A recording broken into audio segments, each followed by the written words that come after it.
درود دوستان، خوش اومدین قسمت 5 کیوتیوب. بیشتر از یک ماهه که کنار شما هستیم، داریم تلاش میکنیم که برنامه هایی درست کنیم که قبل از هر چیزی مفید باشه و بعد برای شما سرگرم کننده باشه. امیدواریم که تا به امروز تونسته باشیم رضایت شما رو جلب کرده باشیم. میخوام ازتون خواهش کنم که ما رو حمایت کنین، به دوستانتون معرفی کنین، چنلمون رو سابسکرایب کنین و محتواهامون رو لایک کنین. این کمک میکنه که ویدیوهای ما تو یوتیوب بیشتر به چرخه، بیشتر بازدید داشته باشه و به ما کمک میکنه و انگیزه میده که بتونیم فعالیت مستمر داشته باشیم. این قسمت هم مثل قسمت‌های دیگه برای کلی آیتم‌های جذاب داشته باشیم و گپ و گفت‌های باحال. بریم برگردیم، آریا و شیرین بهمون اضافه میشن.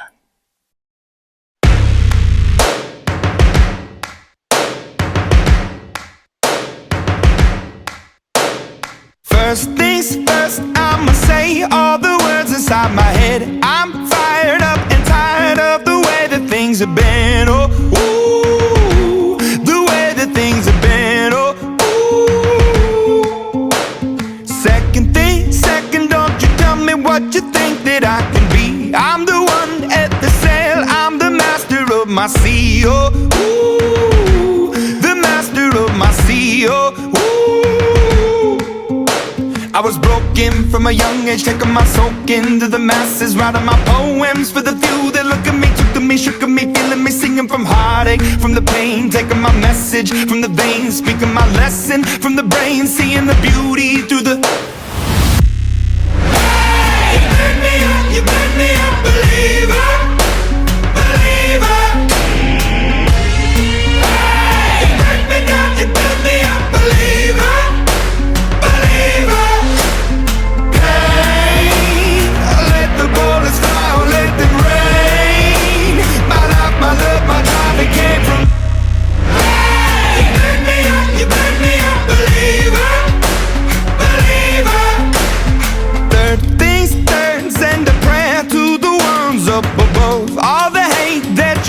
Has turned your spirit to a dove, oh, ooh, your spirit up above, oh, ooh. I was choking in the crowd, building my rain up in the cloud, falling like ashes to the ground, hoping my feelings, they would drown, but they never did, ever lived, ebbing and flowing, inhibited, limited, till it broke up when it rained down like... Hey, you made me a believer.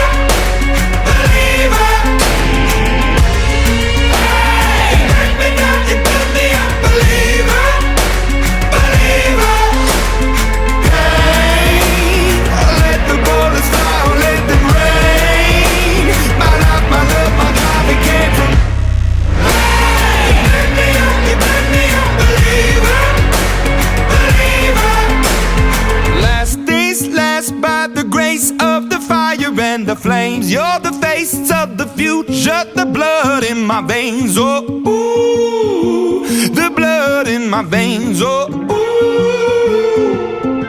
But they never did, ever lived, ebbing and flowing, inhibited, limited, till it broke up when it rained down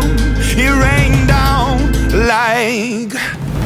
Hey, you made me a believer, believer. You built me a believer, believer. Hey, let the bullets fly, let them rain. My life, my love, my God, it came from... Hey, you made me a believer, believer. درود بر شما. سلام. احوال شما چطوره؟ مرسی، خوبیم. چه احوال، چه خبر؟ چه مشکی رنگ عشقه. رنگ چشای مهربونتون. خوبین؟ چه خبر بود؟ چه خبر بود؟ این هفته برنامه داشتیم؟ نداشتیم؟ داشتیم این هفته. دوست داشتیم برنامه این هفته رو. برنامه این هفته رو دوست داشتیم. یه چند هفته بود برنامه‌مون خیلی جدی شده بود، همچنین تو تقصیر ما هم نبود، انقدر اتفاق میفته که اصلا واقعا اینکه انتخاب بکنی که راجع به چی صحبت بکنی به هر حال هر کاریش میکنی یه بخشیش هم جدیه مسائل دیگه، راجعش باید حرف بزنی. ولی عوضش این هفته یه ذره چی میگم چاشنشو بیشتر کردین. آره یه ذره همچین گاسیپی طور قراره که صحبت بکنیم. خب یه ذره از خودتون هفتهتون بگین، چه خبر، چیکار کردین، چه حال، چه احوال، ولی راستشو بگین. یه نگین. شما بگین. من کاری شلوغ بود این هفته کارم، ولی الان تازه از تراپی میام، حالم خوبه فعلا. خوشحالم. مثل دارویی که تزریق میکنه توی 2 ساعت حالت خوبه.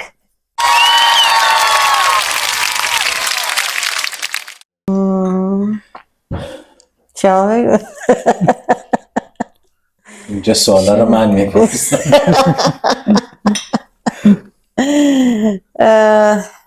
هفته سختی بود برای من. شاید یه روزی راجبش صحبت کردم، ولی یه در واقع وسط کلاس درسی یه اپیزود پنیک داشتم، پنیک که نمیدونم اسمش چی بذارم، که یکی از تراما در واقع تریگر شد و هفته خوبی نبود برام.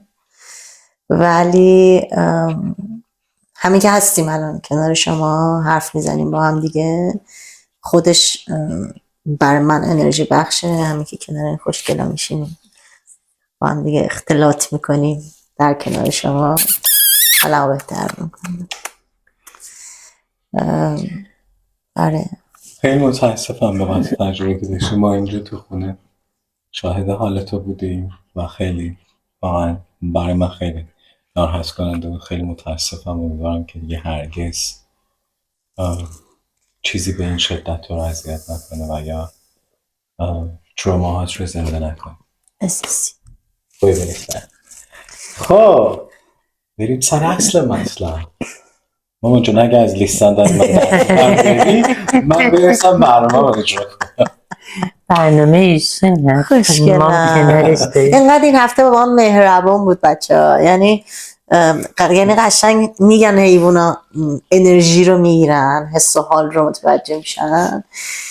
شاید مثلا همیشه که دور برمون هستن، همیشه که میچسبن بهمون و محبتشون رو ابراز میکنن، ولی این هفته دقیقا احساس میکردم که میزان این که این دوتا بچه سمت من میومدن قشنگ 2 برابر بود. یعنی بلا سابقه نداشت که بیاد رو تخت کنار من بشینه، لیست بزنه، نمیدونم سر صورت منو، شاید نان استاپ 10 دقیقه تمام هر بار که میمد سمت من سر صورت منو، گوش منو لیست میزد، کنار من میشست، تلاش میکرد که منو آروم میکنه. این بچه همینطور میومد، برای که خب یه سر گنده ترش رو تخت خیلی اجازه نداره بیاد، میومد پایین تخت، اونجایی که من پامو دراز کردم تخت بیرون دراز میکشید، خودشو مینداخت زیر پای من که ارتباط فیزیکی در واقع با من برقرار بکنه که حال منو بهتر بکنه. و یه جاهای انقدر این مهربونیشون زیاد بود که من از مهربونی اینا اوورول میشدم، اشک تو چشام جمع میشد. یعنی چیزی که انتظارش رو مثلا از آدما داری حیوونا بهت میدن بدون اینکه هیچ احساس نیاز بکنن که تو اینو بهشون برگردونی. یعنی اصلا برای من خلاصه که عاشقتونم. خیلی جالبه که اینو گفتی. یه چیزی رو میخوام بگم که اولین بار دارم میگم، حتی آریا و شیرین هم نمیدونن. یه ایده است که به نظرم جا داره که روش کار کنیم. حالا بعد سناریو بنویسم و اینا. قراره که بلا و میسی رو بیشتر اینوالو کنیم، جوین کنیم توی برنامه‌مون و آیتمایی درست کنیم به صورت میوزیکال که این دوتا دارن یه سری کارا رو انجام میدن و برنامه توضیح میدن. آره حتما. یه ایده ای رو امروز اول وقت توی پیج اینستاگراممون گذاشتم یه قسمت خیلی کوتاهی رو، چیزی شبیه به این ولی یه کوچولو طولانی. حتما چرا که نه. اتفاقا شیرین بعضی وقتا از زبون میسی دوبله میکنه وقتی میسی شیطونی میکنه. ایده قشنگی میشه، حتما من که استقبال میکنم. خب بریم سراغ صحبت های امروزمون. با چی میخواستیم شروع کنیم؟ یه خبری داشتی راجبش صحبت کردی در مورد رامش و شهرام شب‌پره. میخوای توضیح بدی برامون چون من ندیدم اون ویدیو رو. بگو برامون که چی شده. برنامه جدیدن کامبیز حسینی که یه خاطره هم داریم با هم، خاطره که اونم جزو تراما ها. anyway یه برنامه جدیدی تهیه شده در ایران اینترنشنال به اسم برنامه، این اسمش هم برنامه است که به صورت لایو مهمون داره هر هفته است. فکر میکنم فقط همون یه قسمتش رو دیدم من. ببین سازنده برنامه یا خیلی خلاق بوده اسم برنامه رو گوشه، برنامه مثل اون که اسم سگشون میزنه سگ، یا اینکه خیلی بی‌حوصله بوده گفته اسم برنامه رو چی بزنیم، گفته چه میدونم بابا برنامه است که برنامه. من فکر کنم دومیه با توجه به اون چیزی که از کامبیز حسینی دیدم فکر کنم دومیه است. تو با اجرا رو ببینی یعنی واقعا افتضاح. همون یه قسمتی که من دیدم. خلاصه که این قسمت شهرام شب‌پره میهمانه کامبیزه، خب بعد داره غر میزنه، از همه جا داره غر میزنه. یهو میری سراغ خاطراتش رو شروع میکنه از رامش گفتن و میگه که رامش به من زنگ زد، من اینو دارم کوچ میکنم، میتونیم بریم برنامه رو ببینیم. رامش به من زنگ زد و موقع توی لندن بود، من امریکا بودم، گفتش که من اینجا دارم دیوونه میشم، دارم از بین میرم، بیا منو با خودت ببر آمریکا. و تنها راهی که مثل این که بوده این بوده که ازدواج کنن این دو با هم و این کار میکنن. و اینجا داره شهرام شب‌پره به کامبیز حسینی میگه که کوت میکنه، میگه همون جور که میدونی رامش جنسش مخالف مرد بود. بعد اونجا کامبیز حسینی وارد کانورسیشن میشه، میگه که جنسش مخالف مرد نبود، یعنی همجنسگرا بود. یا آره ببخشید فلان اینا، آره همجنسگرا.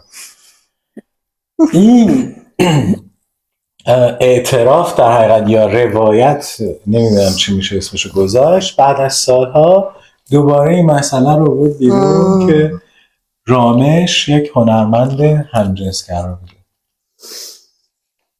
حالا جدا از کوتایی که کردی که مثلا دوست صمیمی یک فرد همجنسگرا باشی سالیان سال، انقدر که بری ورش داری از لندن با خودت بیاریش آمریکا باش ازدواج بکنی که اون زندگی بهتری داشته باشه، ولی هنوز ندونی که وقتی میخوای خطاب قرارش بدی بگی همجنسگراست، بهش بگی مثلا جنسش مخالف مرد. آخه این چه، یعنی کمترین آموزشی ندیدی. حالا امیدوارم که ما که نبودیم تو زندگیشون، امیدوارم که رامش عزیز زندگی خوبی حداقل بعد از اینکه رفته باشه به آمریکا داشته باشه. ولی تصور این که آدمای دورت به عنوان دوستای صمیمیت که حاضرن برات مثلا این کارو بزرگ انجام بدن، ولی وقتی تو رو مخاطب قرار میدن با تو صحبت میکنن نمیدونن چجوری با تو صحبت بکنن و قاعدتاً آسیب هایی بهت میزنن که اصلا خودشون نمیدونن حتی که میتونه آسیب باشه. چقدر دردناکه واقعا. آره در حقیقت اینجا میخواست بگه که به همجنس خودش گرایشش و بگوش که جنسش مخالف مرد بود. ولی خب بازم همین اصلا ببین به نظر من هنرمند ویترین جامعه است.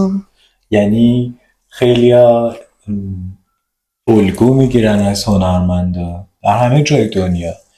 چقدر واقعا باعث تأسفه که هنرمندای ما خیلیشون اکثریتشون اینقدر ناآگاهن در مورد جامعه LGBT به خصوص که بعد از 45 سال زندگی در آمریکا که دیگه حتما تو زندگیتون صبح تا شب دیدین دیگه، و یا شنیدین و یا بچه‌هاتون تو مدرسه درس خوندن در موردش اطلاعات کسب کردن یا دوستانی حتما دارن، ولی هنوز نمیدونین، کوچکترین آگاهی ندارین و خودتون ادوکییت نکردین، یه تأسف بزرگه. ولی برگردیم به رامش، من یادم خیلی وقت این مطرح میشد، هنوز هم همینه، جامعه سیسهت خیلی گارد داره همیشه، انگار که مثلا هیچ هنرمندی نمیتونه همجنسگرا باشه و این یک نبایده و یک تابو. در مورد فریدون فرخزاده هم اتفاق افتاد تا اینکه سالها این در جریان بود، تا اینکه یه ویدیویی در یک مستندی که رادیو فردا تهیه کرد اسم شرقی غمگین، یه ویدیویی ازش برای اولین بار منتشر شد که اونجا داره میگه من 10 سال عاشق زنی بودم و بعد از اون 10 سال عاشق مردی بودم. یعنی در حقیقت گرایش کویر خودش رو صراحتاً عنوان میکنه. بازم جامعه دگر جنسگرا قبول نمیکرد، نمیپذیرفت که آقا جان من، عزیز من، این میتونه یه چیز عادی باشه و بدیهیه و چه هنرمندانی، چه موزیسین هایی، چه بازیگرانی که این گرایشو دارن و هرگز نتونستن کامنت کنن. آره، برای منم این مسئله خیلی جالبه که وقتی یه هنرمندی حتی وقتی یه هنرمندی آشکارا میاد اعلام میکنه که من کویر هستم، توی فرهنگ ایرانی که وارد میشه اون هویت کویر بودنش حذف میشه، یعنی بقیه‌شو به عنوان افتخار میگیرن، کویر بودنش رو حذف میکنن، انگار اصلا وجود خارجی نداشته. مثال اگه بخوام بزنم، برای من زمانی که فیلم این فیلم کوین اسمش چیه؟ باهمیان رپسودی، آفرین، تو نتفلیکس که اومد، من خب میدونستم که کوین در واقع کویر بوده، همجنسگرا بوده، همه اینا رو میدونستم، ولی نمیدونستم که ایرانی بوده. ولی تازه مثلا من تو نتفلیکس وقتی دیدم با خودم گفتم چرا هیچ جایی ازش صحبت نمیشه؟ این یک هنرمند جهانیه، یعنی تمام جهان در مورد فردی مرکوری حرف میزنن، تمام دنیا در مورد آهنگاش، در مورد زندگیش، در مورد سرگذشتش، تجربه‌هاش، کارهای مهمی که کرده صحبت میکنن. خیلی بر من عجیبه، به خاطر اینکه ما به عنوان ایرانی این اصلا تو وجودمونه که اگه یه کسی چوب کبریت اینجا جابجا کرده باشه، گذاشته باشه اینجا، گندش میکنیم میگیم یک ایرانی این کارو کرده. ولی اینکه به خاطر اینکه این فرد همجنسگرا بوده و در واقع کویر بوده، افتخاری رو در موردش وجود نداره و هیچ جا بیان نمیشه، واسه من حداقل خیلی عجیب بود که چطور میشه به خاطر اینکه یک فرد هویتش کویر اینجوری حذف میشه از صحنه افتخار ایرانی ها. در واقع من احساس میکنم جامعه دگر جنسگرا مثلا احساس میکنه یه چیزی ازشون گرفته میشه، انگار مثلا اگه هنرمندی کویر باشه انگار مثلا دیگه ازشون گرفتنش، دیگه به خاطر اون پیش داوری ها احساس میکنن دیگه نمیتونن با اون هنرمند ارتباط برقرار کنن، یا دیگه مال اونا نیست، یا مثلا به قول تو افتخارش نمیتونن داشته باشن. و خب این خیلی عجیبه و خیلی به نظر من غم انگیزه برای خود اون کسی که این تصور داره که اینقدر این مسئله که میتونه کاملا عادی باشه براش، میتونه مثلا اون از یه هنری حذف بکنه یا محروم بکنه. خلاصه اینکه این افتخار نصیب ما شد، علاوه بر اینکه شوورای مردم ازشون میگیریم، هنرمنداشون هم میگیریم از جامعه سیسمت. ولی من صدای رامش رو خیلی دوست دارم، همیشه دوست داشتم، امیدوارم که خیلی متاسفم، امیدوارم یادش همیشه گرامی باشه. خیلی توی غربت از دنیا رفت و بعد از سالها که روی صحنه نبود، ولی امیدوارم تو زندگی شخصیش اونجور که باید و شاید لذت زندگی رو با هر اون کسی که بهش عشق می‌ورزیده داشته باشه. سال یک بار در خونه بازی نمیکنه، باید التماسش بکنیم با عروسکاش بازی کنه. الان موقع ضبط برنامه لبه فرشو گرفته داره گاز میزنه دختر. آره. خب من یه مسئله ای از هفته پیش که در مورد این لایحه عفاف و حجاب و اینا صحبت کردیم خیلی تو ذهنم بود، گفتم شاید بد نباشه راجبش حرف بزنم، یه ذره بیشتر در واقع حرف بزنی، به خاطر اینکه لایحه رو من همچنان بعد از اینکه برنامه رو اجرا کردیم داشتم میخوندم، به خاطر اینکه ماشاءالله فکر کنم مثلا 3 روز طول می‌کشه لایحه رو از اول تا آخر بخونی، ولی بی اغراق بالای 20 بار این اصطلاح خانواده اسلام محور درش ذکر شده. و یه چیزی که تو ذهنم جالب ترش کرد این بود که تو اتفاقا کلاس این هفته در واقع کلاس اینتگراسیون کورس یا یه کلاسیه که با فرهنگ اون کشور جدید که میری آشنات میکنن، در مورد مسائل مختلف حرف میزنن. خب طبیعتا خیلی از آدمایی که به عنوان پناهجویی میان اینجا از کشور مسلمون هستن، قوانینشون متفاوته، به خاطر همین یه مبحثی که تو این کلاس عنوان میکنن مفهوم خانواده است، یعنی اصلا خانواده به چه مفهومیه، به چه کسایی که با هم زندگی میکنن عنوان خانواده اطلاق میشه و همچنین غیر مستقیم در مورد انواع خانواده از جمله خانواده گی، خانواده لزبیان و خلاصه شکل‌های مختلف خانواده صحبت میکنن.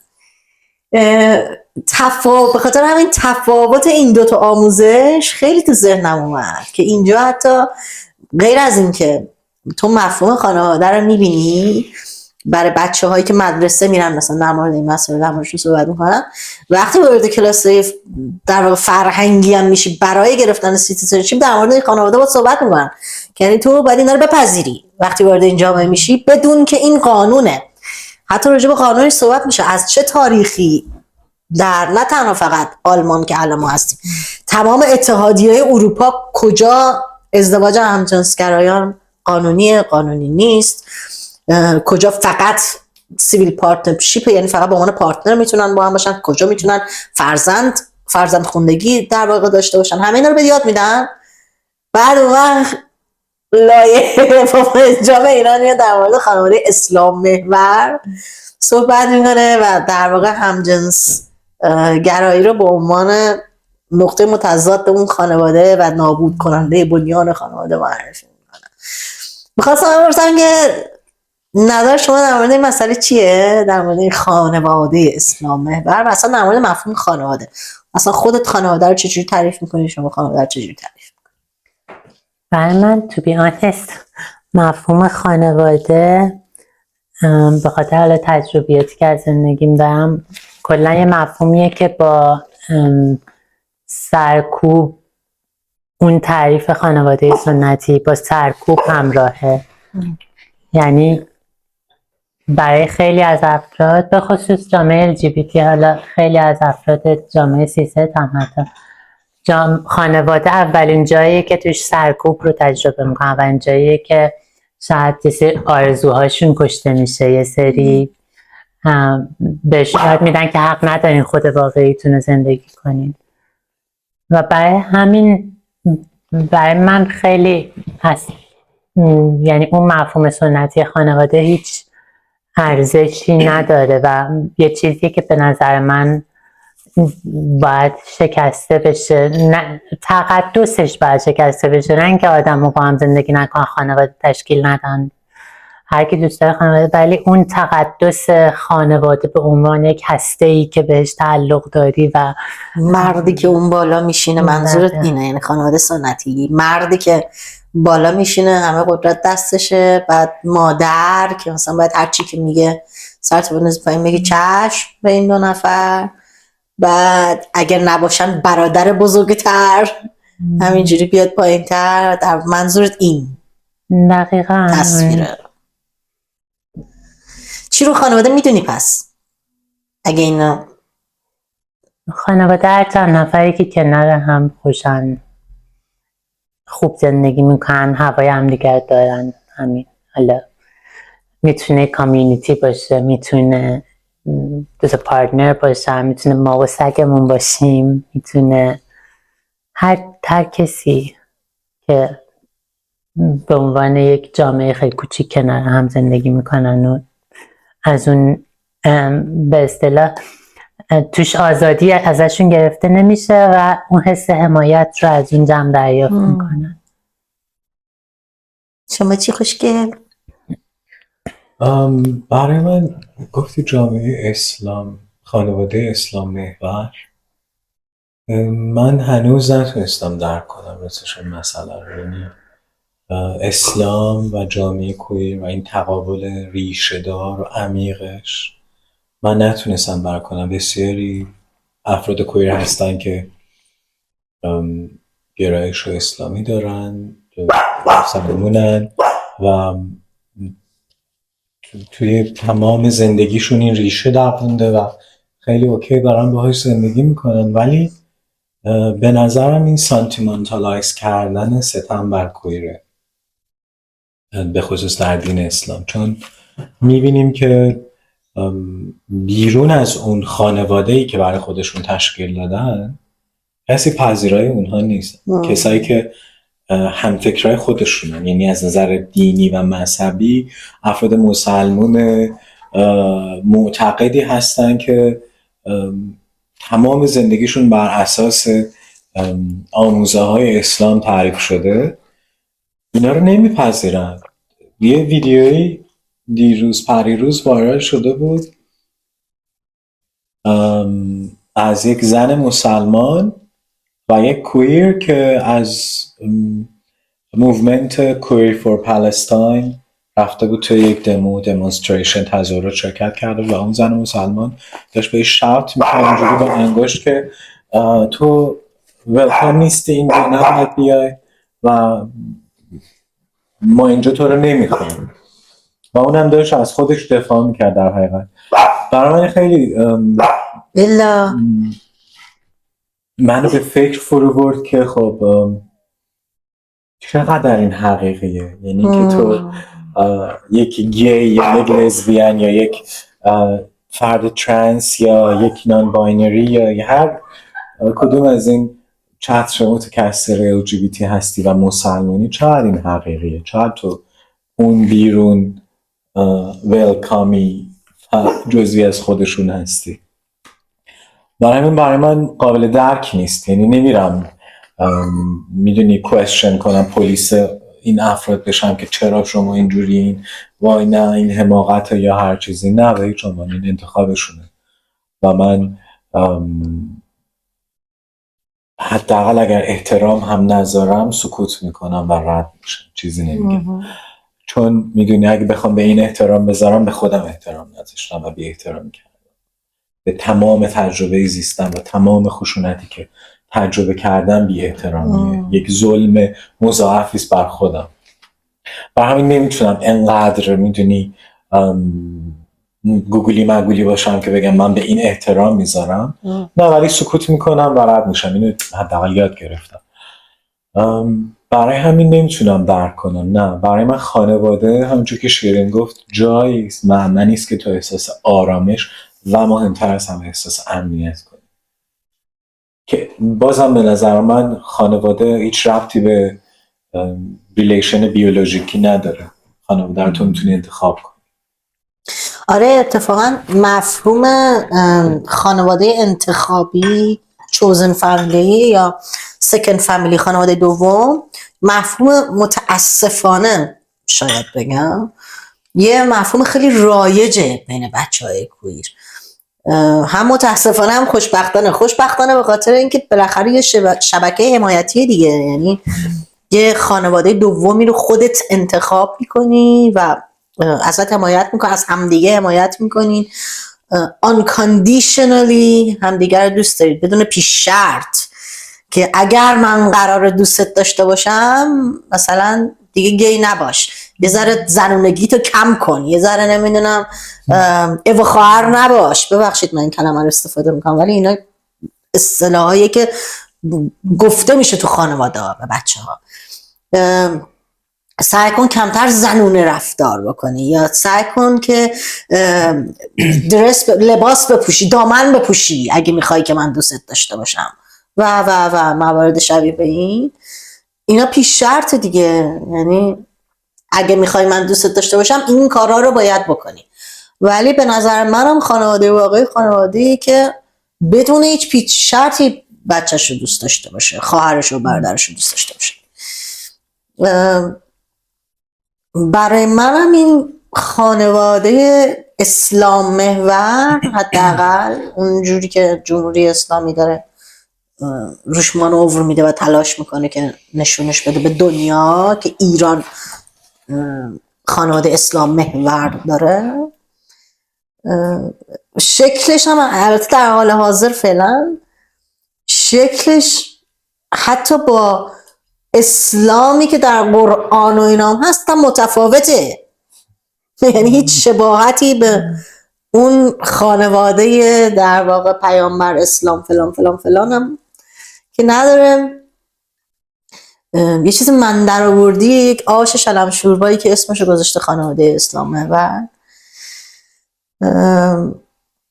ولی میگم اون چیزی که خیلی توجه همه جلب کرد تفاوت این آموزش هاست که چقدر ایران داره تلاش میکنه که این خانواده اسلامی رو هی بچپونه با این لایه‌اش توی ذهن در واقع مردم مغزشویی بکنه، آدم ها رو به خصوص جوونا رو. حالا انشالله که رفته باشین لایه رو خونده باشین دیدید چقدر برنامه‌ریزی دقیق برای آموزش بچه ها از مهد کودک گذاشتن تا دانشگاه و بعد که میرن سر کار.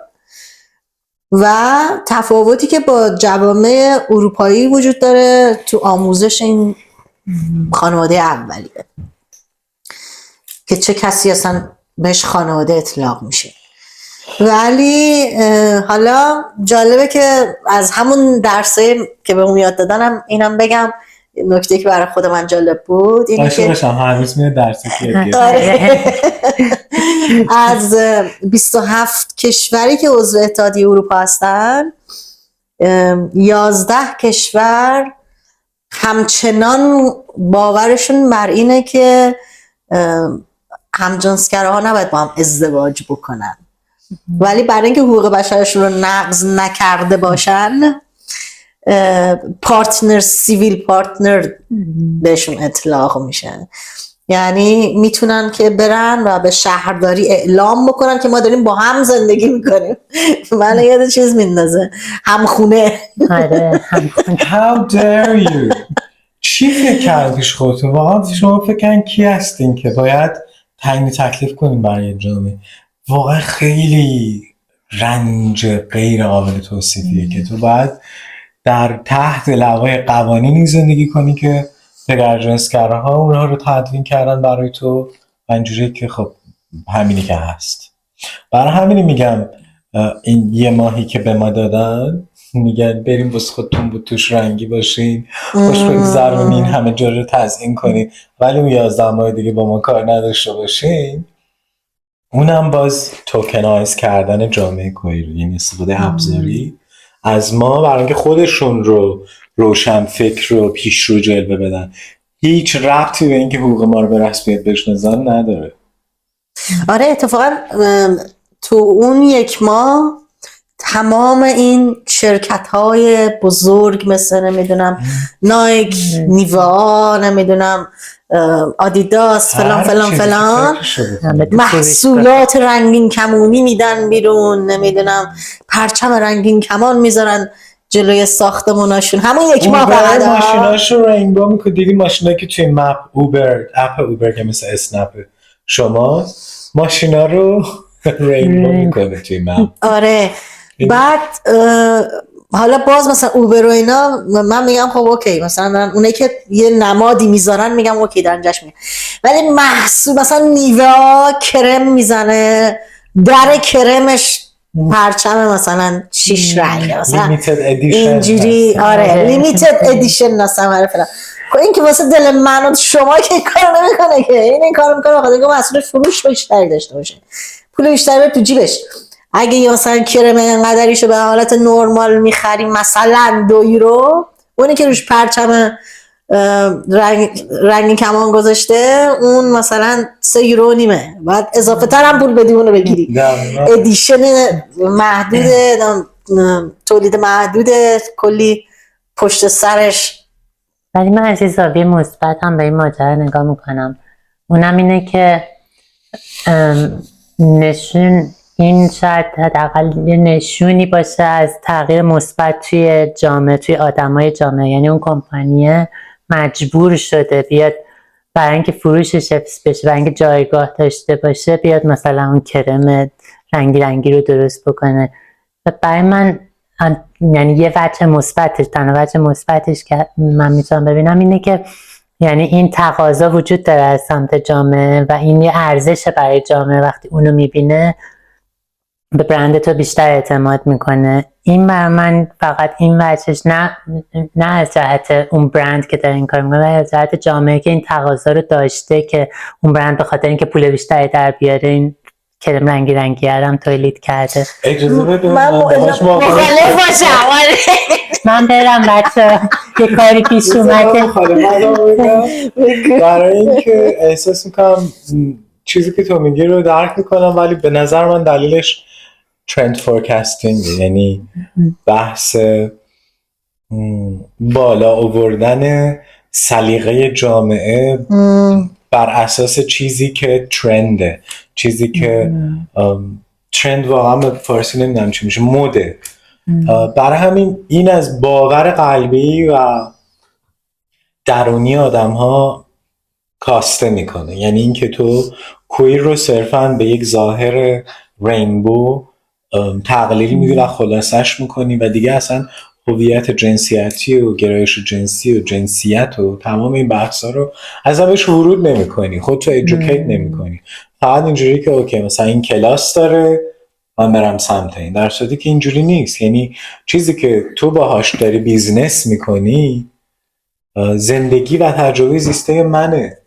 یعنی انگار تو مثل چه میدونم، برای من با مثلا دوره بردهداری هیچ فرقی نداره که از بردگان از سیاهان برای مثلا بردهداری استفاده میکردن و یه جورایی اون موقع اینم ترند بوده این مسئله. آره منم از این جهت بهش نگاه نکردم. آره منم از این جهت بهش نگاه میکنم که به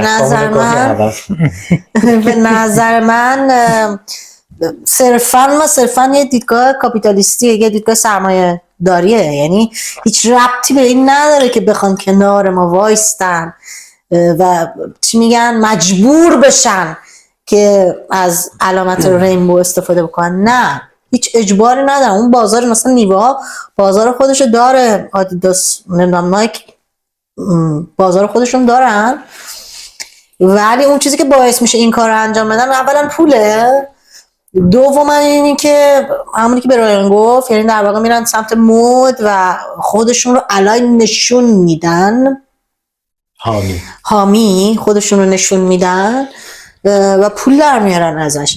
من اگه مثلا یه همچین چیزی رو ببینم برای من راستش جذابیت نداره و منم میدونم که من توی مسیر تنها نیستم، به خاطر اینکه میدونیم که تو ماه پراید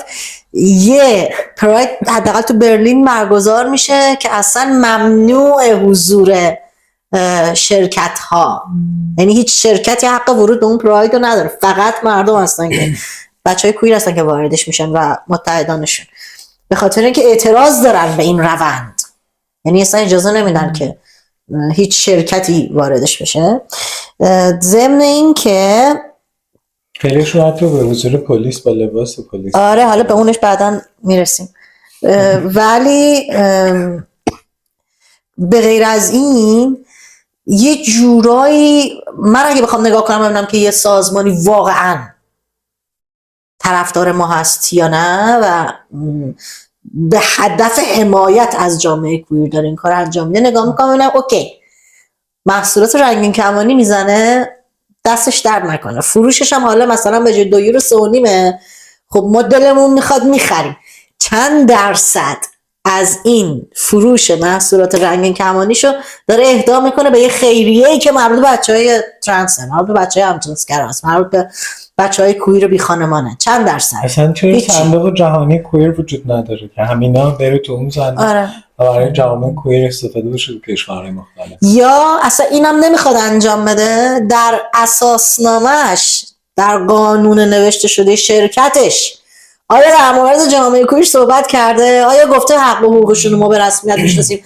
امنیت شغلی دارن بچهای کویری که دارن تو نایک یا آدیداس یا نیوا کار میکنن؟ ایناش بر من مهمه، نه اینکه بیاد بر من پرچم رنگین کمان بزن رو محصولاتش به فروش برسه، شورت و جورابای رنگین کمانی فلان و فلان فلان بزنن. شورت و جوراب یه چیزی که همین اخیر پری روز اتفاق افتاده، خیلی برای من چون به فشن مربوط بود خیلی برای من مهم بود و رویداد خیلی بزرگی هم هست.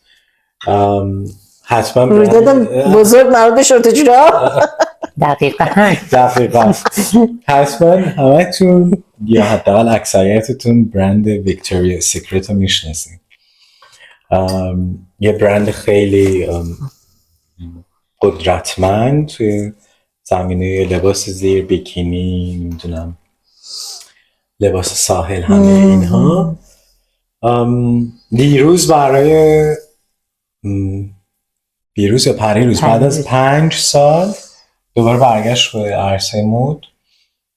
سال 2019 شو ویکتوریا سیکرت لغو شد به دلیل کاهش بیننده و چیزی که عنوان شده ترویج المان‌های غیر واقعی زیبایی. برای اینکه این برند در طول سالیان دراز به صورت فانتزی از مدل‌های که مدل‌ها بعضیشون روایتگری کردن که واقعا زندگیشون انقدر سخت و دشوار بوده برای اینکه روی اون شیپ بمونن، برای اینکه ویکتوریاز انجل باقی بمونن. خلاصه این بالاخره یه جای سر باز کرد و همه اعتراض کردن که مگه چند درصد جامعه این شکلی هن؟ زنان قد بلند تراشیده اسکینی که اصلا بلاند و آبی و دقیقا چند درصد جامعه؟ یعنی آیا این برند ویکتوریا سیکرت داره برای کی تولید میکنه؟ آیا قشر خاصی؟ خلاصه تعطیل شد و یه بخش دیگه که بهش اعتراض شده بود نبودن محصولات پلاس سایز بود، مدل های پلاس سایز بود، مدل های کویر بود. خلاصه توی شو 2024 2 دونه مدل پلاس سایز داشتن و 2 فرد ترنس که باز به نظرم اتفاق خیلی بزرگی بود که چقدر این دوتا سلی کردن. just so hot. برین حتما شو رو ببینین، خیلی حضور این دو الکس و والنتینا، دو فرد ترنس که نمیذاریم بچه ها ببینن. یعنی چرا یه بخش از کتواکشون نمیذاریم براتون.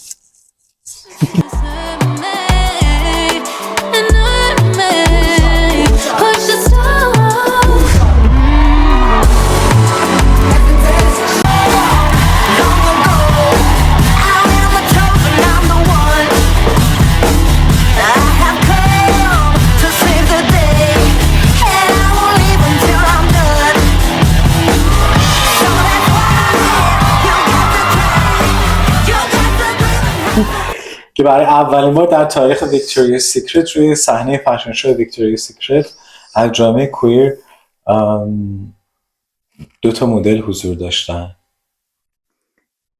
خب خیلی دلگرم کننده است باز، چون مثل این که سال 2018 مدیر بازاریابیشون مصاحبه کرده بود، ازش پرسیده بودن که شما قصد ندارین مثلا مدل‌های پلاس سایز یا ترنس بذارین توی شوتون؟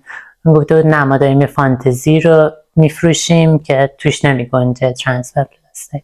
و خیلی اون موقع بکلش گرفتن، انتقاد شد ازشون. و خب امسال اومدن، البته که همونطور که برن که مثلا 2 دونه، حالا برای اینکه به اصطلاح نشون بدن که اوکی هستن و اینکلوسیو هستن، ولی همچنان بازم برای من دلگرم کننده است همین که اینو میزن، چون میدونی بازم هر چقدر که توکنایز کردن باشه و اینا، یه عده زیادی آدمایی هستن که میبینن این برنامه رو و هیچ وقت تو زندگیشون شاید فرد ترنس ندیدن و همش با پروپاگاندایی که به خصوص این چند سال اخیر ایجاد شده مواجه بودن و به عنوان یک وجه مثبتی بهش نگاه میکنن. البته که همچنان در کنار بقیه مدل هایی که اون استانداردهای غیر قابل دستیابی زیبایی رو تبلیغ میکنه، همچنان برای افراد ترنس هم اون مدل های ترنسی که استفاده کرده بودن همچنان برای افراد ترنس هم باز اون یک زیبایی غیر قابل دستیابی رو میاد به تصویر میکشه. ولی میکس فیلینگ دارم دیگه، یعنی هم این هست بچه خوبش هست، همین که باز اون استاندارد زیبایی رو تبلیغ کردن و نشون برای که صنعت من مدلی بین کلامات ببخشید، من عاشق اینم که یهو خیلی رسمی شروع میکنی و این کار را کردن و بعد یهو میرسی خیلی میکس فیلینگ هم یهو مثلا برمیگردیم این طرفی. حالا رشته من کو خارج شده ببخشید. یه چیزی میگفت اون سری میگفت به مو میرسه ولی پارش ولی من خارج پارش. ولی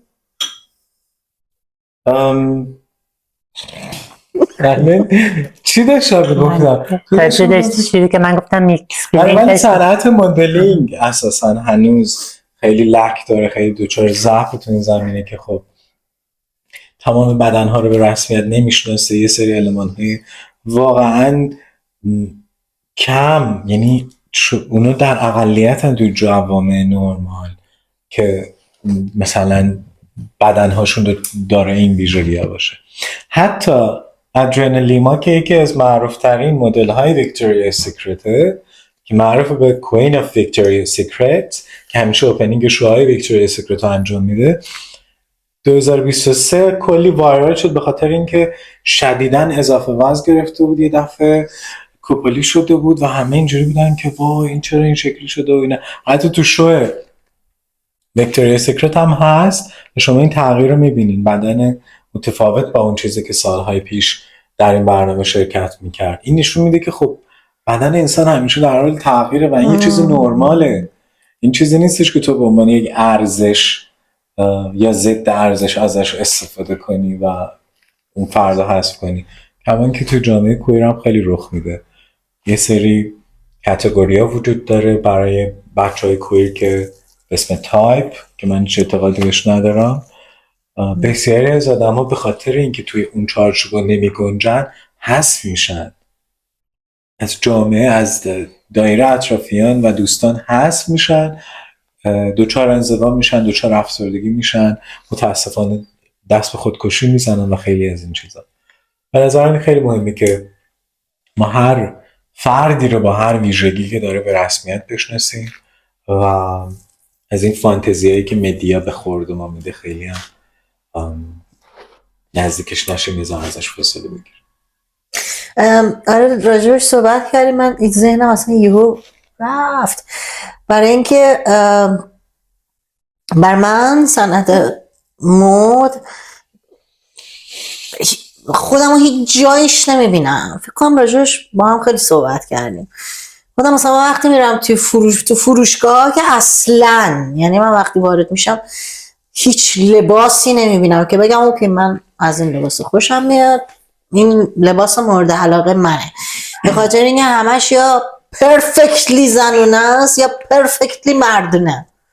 هیچ لباس اصلا فشن نان باینری که در معرض فروش باشه برای همه وجود نداره، وجود خارجی نداره برای من اگه بخوام برای خودم لباس انتخاب بکنم باید مثلا برم یه تیکه از اون ور بردارم، یه تیکه از این ور بردارم، یه تیکه از اون ور بردارم، بعد بیام خونه این ورشو تغییر بدم اون ورشو تغییر بدم، یا یه کسی مثل برایان پیدا بشه یه لباس خیلی خوشگل خودش درست کرده باشه بده من بپوشم. یعنی برای من به عنوان یه فرد نان باینری فشن هیچ وقت کنار من وای نستاده، هیچ وقت برای من کار انجام نداده که بگه که اوکی ما اینکلوسیویم، این هم فشن نان باینری. حالا شما که تخصص داری فشن نان باینری وجود داره اصلا؟ او دورت بگردم به عنوان صنعت. ببین خیلی این مسئله پیچیده، برای اینکه مثلا من به عنوان یک طراح، به عنوان یک فشن دیزاینر، برندم نان باینری، genderless, sizeless and sustainable. طراحی مثل من زیادن، اما صنعت مد هم یک صنعتیه که غول‌های این صنعت اونو تیک اوور کردن. از مانی لاندری، از پولشویی بگیر تا سیاست‌های غلط، تا فست فشن که کلی جنایت پشتش خوابیده، از قتل عام حیوان‌ها بگیر تا تجاوز به زنان سرپرست خانوار که برای این برندها کار میکنن، تا خودکشی مزرعه‌داران پنبه که شرکت مختلف به اونا حقوقی که باید و پرسنتی که باید رو نمیدن و خیلی چیزای پیچیده تر. برای همین نمیذاره اون قدرت که این پا بگیره و بیاد این جامعه به شکل یک جامعه بدون جنسیت و پوشش بدون جنسیت. برای اینکه یک اسلوگنیه که از سال به خصوص 2020 خیلی بولد شد که fashion has no gender. فشن جنسیت نداره، پوشش جنسیت نداره و این یک فکته. یعنی شما در تاریخ هم ببینید از هیلز بگه، کفش پاشنه بلند که اول برای مردان طراحی شد، از لباسهای دنباله‌دار و دامن و همه اینا که اصلا جنسیت درش هیچ مفهومی واقعا در طول تاریخ نداشته. بشر مدنی در حقیقت اینها رو چید که اون هرم قدرت مرد سالار رو در حقیقت تعیین کنه که مردان اینجوری، زنان اینجوری. هرچی هم رفت بدتر شده. مثلا نگاه میکنید در 70-80 باز مثلا مدای به خصوص مدای که مثلا برای مردونه تریم، مثلا کراپ تاپ بوده، نمیدونم خواننده ها رو نگاه میکنیم مثلا کتای کراپ کوچیک میپوشن، شلوارک های تنگ داشتن، آرایش و اونقدری هم خارج از چیز نبوده، یعنی یه ذره نورمالایز شده بود. الان هرچی رفته، الان مثلا میرم توی فروشگاه ها، مثلا برای کسی میخوام کادو بخرم، میرم تو بخش مردونه، انقدر بورینگه، یا تیشرت های صاف یا یه پیرن اینطوری، باز شلوارم، یعنی بگی دوتا یه دونه مثلا یه لباس بشه رایش کج باشه یا یه مدلی داشته، اصلا نیست. یعنی انقدر بورینگ. آخه میگم این چه دنیایی درست کردن برای شما. برای کدوم مرد میری تو فروشگاه لباس میخری؟ Let's move. دراما چی شد؟ ولی چیزی که داشتی میگفتی خب به این میرسه که هست، ولی برای عموم جامعه در دسترس نیست. هنوز بخش لاکچری برند، چون خب همه این 99% طراحان دنیای فشن کویرن، یعنی از کریستین دیور بگیر تا کریستوبل بالانسیاگا بگیر تا نمیدونم جورجیو آرمانی بگیر، الکساندر مک‌کوین، جیانی ورساچه، همه اینا کویر بودن. یعنی چیزی که طراحی کردن برای جهان بدون جنسیته. ولی متاسفانه اینا لاکچری برندن و اون فست فشن و چیزی که تو جامعه همه قدرت خریدشو داشته باشن هنوز خیلی بیسیک، همونجور که تو میگی هیچ تیستی درش نیست، هیچ سلیقه‌ای درش نیست و خب این باعث میشه که تو جامعه هم اونقدر به چشم نیاد که مثلا توی فشن ویکا میبینی که اصلا معنی نداره واقعا جنسیت. یعنی برندها تماما دارن از یک پترن بدون جنسیت توی کسب و کارشون استفاده میکنن، ولی تو جامعه نمیبینی، برای اینکه اون لاکچری برند، اون طبقه مرفه و ثروتمند میتونه بهش دست داشته باشه. حالا در مورد این چیزا مفصل در برنامه مختلف حرف میزنیم و مثالای ملموس. آره حتما براتون یه فشن شو میذاریم حتما با بدنهای متفاوتمون.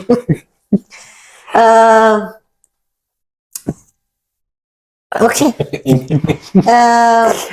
اینی نمیدونم اگه تایید و برامون حالا که راجع به فشن صحبت کردیم، برامون کامنت بذارین، بنویسین که نظرتون راجع به لباسای ما چیه، نظرتون راجع به لباس خوشگلی که برایان طراحی کرده چیه، نظرتون راجع به برنامه چیه و بگین که راجع به چه مسائلی میخوایم دوست دارین که ما صحبت بکنیم. راجب چه آیتمایی میخواین که بیشتر در موردش حرف بزنیم. اون قسمت اولمون رو بریم یه بار دیگه ببینین، بگین که اون آیتمایی که اون تو راجبش صحبت کرده بودیم، ایده های متفاوتی که داشتیم، کدومش دوست دارین که اجرایی بشه زودتر و اینکه بگین دیگه. یه بعد از اینکه ما ازتون خداحافظی میکنیم یه آیتم خیلی باحال داریم. ما رفتیم کلی خوش گذراندیم و نخواستیم که فقط جاتون رو خالی کنیم، شما هم خودمون همراه کردیم. پس اون آیتم حتما ببینید و از دستش ندید. از اینکه مطمئنم خوشتون میاد، خیلی یه چیز متفاوت جذابیه. بر من حداقل خیلی جالب بود، اولین بارم بود میرفتم. منو کشون با خودشون بردن، مریض بودم ولی همچین مظلوم با چشای پاپی فیس گفت دیگه خودت میدونی. ولی من گفتم اولین نه خیر، گفتش که خب ولی خودت میدونی. ولی اولین باره که داریم میریم گفتم اولین بارمون با هم باشه، حالا باز خودتو نگاه کن، ولی دوست داشتم که بیای، ولی باز هر جور خودت سلام میدونی، ولی اگه میومدی خیلی بهتر میشد. خلاصه دیگه بهش گفتم نمیخوام فشار رود بزنم، ولی خیلی خوشحال میشدم. ولی خیلی برنامه قشنگی، منم خیلی خوشحال شدم که رفتم، علیرغم اینکه خیلی باد میومد ولی خیلی خوش گذشت. امیدوارم که شما هم ببینید خوشتون بیاد. مرسی از اینکه این هفته کنار شما بودی این هفته میزبان. خواهش میکنم. نه راحت باش، حالا خودش میگه ادامه. مرسی که ما رو دنبال میکنین، مرسی که ما رو حمایت میکنین و به اون انرژی میدین. به این کار ادامه بدین و خسته نشین. خیلی دوستتون داریم، من که خیلی دوستتون دارم، شما حتما دوستتون دارید. و اینکه تا هفته دیگه و یه برنامه دیگه و آیتمای دیگه مراقب خودتون باشید.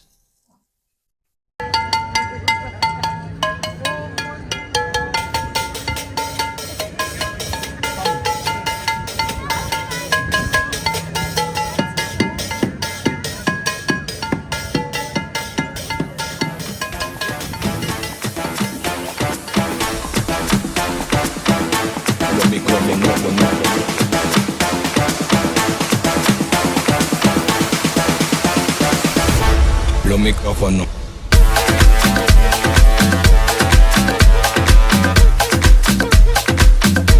Los micrófonos.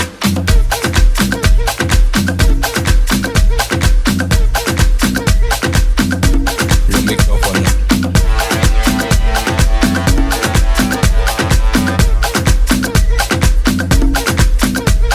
No estás loco, conmigo no. 420, siempre ando yo, con lo que hago yo. Tu jefa me vio, una vez mojo 100% capaz. Musical de, lo traigo el caldo. Brinquen, quiero un culo, llegó al Tinder. Cachoteo de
سلام.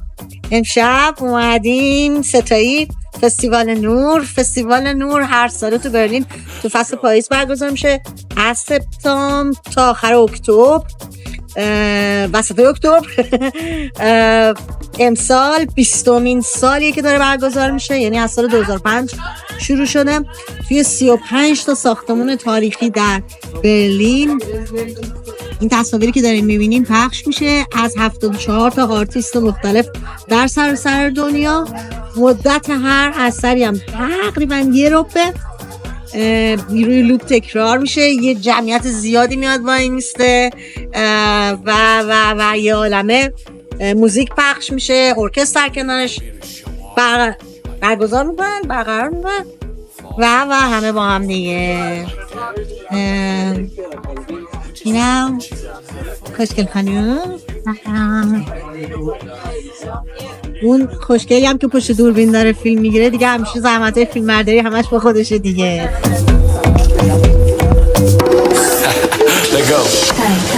9, 8, 7, 6, 5, 4, 3, 2, 1. Welcome to the awakening.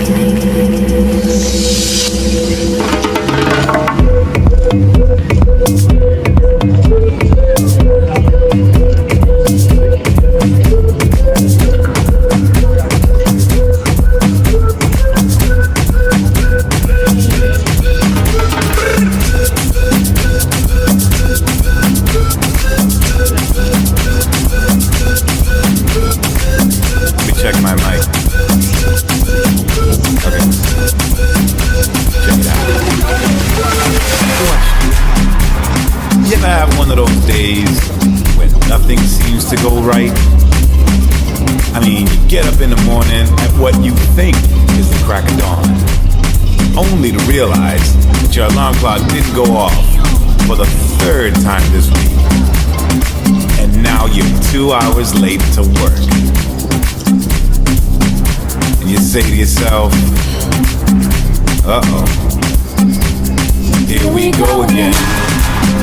So you jump out of bed, brush your teeth, skip breakfast, run down the stairs, only to discover that you parked in the towaway zone, which, had you been up on time, wouldn't have been a problem. But you weren't up on time, were you? Which means they took your car. And now you gotta go to the impound yard and pay that astronomical fine just to get it back. And you think, here we go again.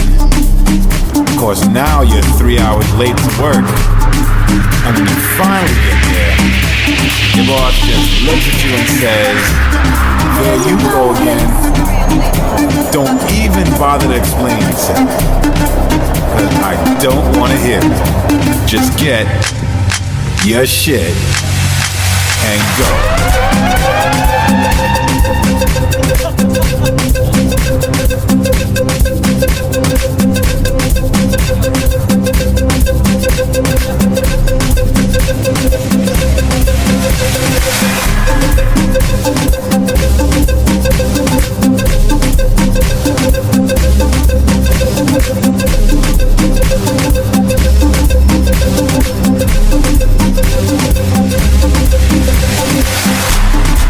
Man, you can't catch a break.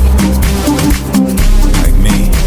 It's like I'm up in the club on a Saturday night, just kicking it, with my boys, chilling, having a good time.